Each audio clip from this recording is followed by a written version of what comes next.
Pernah dengar nggak soal rumor yang agak meresahkan yang lagi rame di internet? Katanya, para miliarder teknologi, ya orang-orang yang bisa dibilang ngebangun masa depan kita, diam-diam lagi siap-siap buat akhir dunia. Mereka dikabarkan membangun bunker super mewah di lokasi-lokasi yang terpencil banget.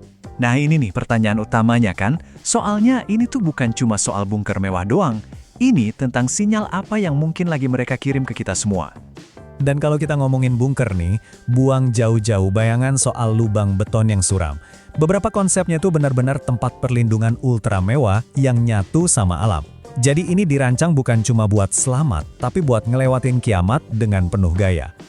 Skalanya juga macam-macam, ada yang dibangun kayak benteng komunal.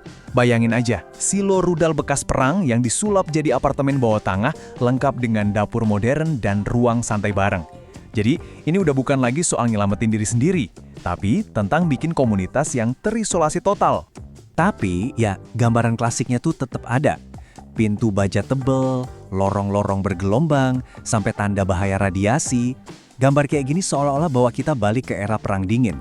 Tapi sekarang perlindungan semacam ini udah jadi simbol status di era modern. Sebuah tanda kecemasan sekaligus kekayaan. Oke, jadi apa sih sebenarnya cerita di balik semua ini? Yuk kita bedah rumor yang bikin heboh ini. Inti teorinya tuh gini, para elit teknologi ini tahu sesuatu yang kita nggak tahu.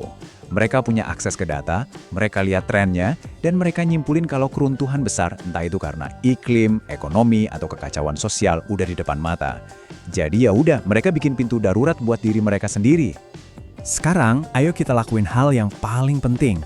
Misahin mana yang fakta, mana yang cuma fiksi, mana yang beneran ada laporannya, dan mana yang cuma spekulasi liar. Coba deh kita bandingin. Di satu sisi, rumornya kedengaran dramatis banget. Ada tanggal kiamat rahasia, rencana pelarian massal, perang nuklir. Nah, di sisi lain, laporan faktanya jauh lebih, iya, biasa aja. Ini bukan soal pengetahuan rahasia, tapi lebih kayak asuransi kiamat. Perlindungan pribadi buat risiko yang beneran ada, kayak badai dahsyat atau kerusuhan sipil. Kasus Mark Zuckerberg ini contoh yang pas banget. Propertinya di Hawaii kabarnya punya fasilitas bawah tanah dan media langsung rame-rame ngasih label bunker kiamat. Padahal, dari pihaknya, istilah yang dipakai lebih sederhana, tempat berlindung dari badai. Ini nunjukin gimana satu kata aja bisa ngubah seluruh cerita. Jadi dari mana sih datangnya mentalitas prepper alias orang yang siap-siap buat kiamat ini, khususnya di kalangan elit? Ternyata ini ada sejarahnya yang cukup panjang. Jadi gini, ide ini tuh berevolusi. Awalnya dari bunker-bunker perang dingin di tahun 50-an. Terus, di tahun 2000-an, ini jadi industri komersial. Nah, di tahun 2010-an, Silicon Valley mulai ikutan. Puncaknya, setelah pandemi COVID dan hebohnya AI, nyiapin skenario terburuk tiba-tiba jadi relevan buat semua orang. Buat ngerti ideologinya, kita harus lihat buku yang satu ini, The Sovereign Individual. Kutipan di sini benar-benar nangkep esensinya.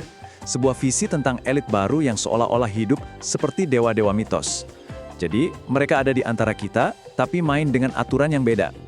Ini ideologi soal memisahkan diri. Jadi, apa sih individu berdaulat itu? Gampangnya gini, ini adalah ide tentang kelas elit yang pakai teknologi buat hidup di luar jangkauan negara. Tujuannya tuh bukan cuma buat selamat dari kiamat, tapi benar-benar cabut dari sistem lama dan bangun tatanan baru yang cuma nguntungin mereka. Tentu aja ya, fantasi kayak gini tuh nggak muncul gitu aja dari ruang hampa. Ada kecemasan-kecemasan yang sangat nyata di dunia kita yang bikin skenario kiamat ini jadi terasa begitu relevan. Kita mulai dari fakta sains. Panel Iklim PBB atau IPCC nyatain ini dengan jelas banget. Pemanasan global itu disebabkan oleh manusia. Kata tegas di sini penting banget, ini bukan lagi teori atau perdebatan. Ini udah jadi kesepakatan para ilmuwan sedunia yang jadi dasar dari banyak kecemasan kita sekarang. Dan ini angkanya, kenaikan 1,1 derajat Celcius. Mungkin kedengarannya kecil ya, tapi dalam skala planet ini adalah perubahan raksasa yang jadi pemicu cuaca ekstrim, naiknya permukaan laut, dan ketidakstabilan ekosistem. Angka ini adalah bukti nyata dari krisis yang lagi kita hadapi. Krisis iklim ini cuma satu bagian dari apa yang disebut polikrisis, yaitu krisis yang saling tumpuk dan nyambung, mulai dari perang sampai ancaman AI. Nah, di tengah ketidakpastian global kayak gini, ide buat bangun bunker pelarian tiba-tiba bisa kedengaran rasional kan? Oke, jadi setelah kita bedah semuanya, rumor, fakta, dan juga konteksnya, apa sih makna yang lebih dalam dari fenomena bunker ini? Sinyal apa yang sebenarnya lagi dikirim? Kutipan dari salah satu pendiri LinkedIn ini, wah, ngena banget. Membeli rumah di Selandia Baru, itu ternyata bukan lagi soal properti, tapi udah jadi semacam kode rahasia. Sebuah kedipan mata yang artinya, gue punya rencana pelarian. Ini nunjukin betapa dalamnya ide buat cabut dari sistem, udah jadi rahasia umum di kalangan mereka. Nah, disinilah inti perdebatannya. Apakah bunker ini tanda kiamat beneran bakal datang, atau ini cuma simbol dari kondisi kita sekarang yang timpang banget? Mungkin, ketakutan terbesar kita bukanlah soal keruntuhannya itu sendiri, tapi kesadaran bahwa ketika krisis datang, mereka yang paling berkuasa mungkin bakal nyelamatin diri sendiri dan ninggalin kita semua. Pada akhirnya, bunker ini jadi metafora tentang sebuah pilihan. Apakah sumber daya yang luar biasa besar itu dipakai buat ngeberesin masalah kita bareng-bareng? Atau dipakai buat ngebangun jalan keluar pribadi? Ini adalah pilihan antara perbaikan atau pelarian. Dan inilah pertanyaan moral yang tersisa buat kita semua. Pertanyaan ini lebih besar dari sekedar miliarder dan bunker mereka. Ini soal inti dari kontrak sosial kita.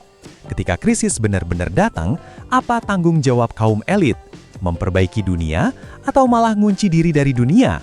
Pilihan yang mereka buat pada akhirnya bakal nentuin masa depan kita semua.